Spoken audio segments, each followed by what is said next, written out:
Унијата на млади сили на ВМРО ДПМН, како најброен помолник на една политичка партија во Република Македонија, не можеме да не ја истакнеме својата вчудоневиденост од јавно декларираните ставови на митинците на Бранко Црвенковски и неговите заложби за укинување на дисперзираните студии, така наречени селски студии според професорот Фрчковски.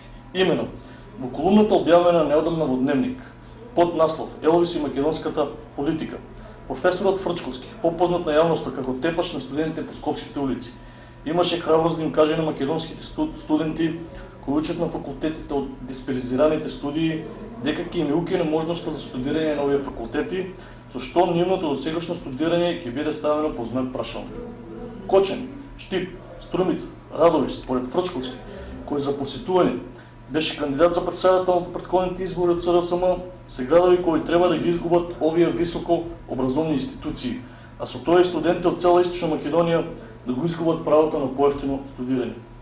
Во тој контекст, ние од Унијата на млади сили на ВМРО ДПМН, од Делчево, наостро се протестуваме на оваа јавно декларирана целострана човекот, кој е еден од креаторите на политиката на СДСМ во изминатите 20 години.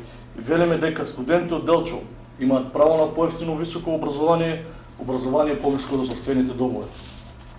Трендот на унапредување и осовремување на сите нивоа на образованието во Источна Македонија, како и на територијата на цела држава, ќе продолжи со несмален интензитет и видни на што е дел од одредбите на Манифестот за реформи и развој.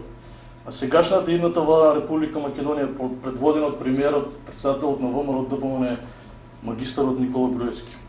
Иднината на општина Делчево во силата и моќта на образованието, а низините граѓани кои мораат и ќе бидат креатори на собствената иднина на 5 јуни. Иднината преодредена за реформите и развој. Да, реформите ќе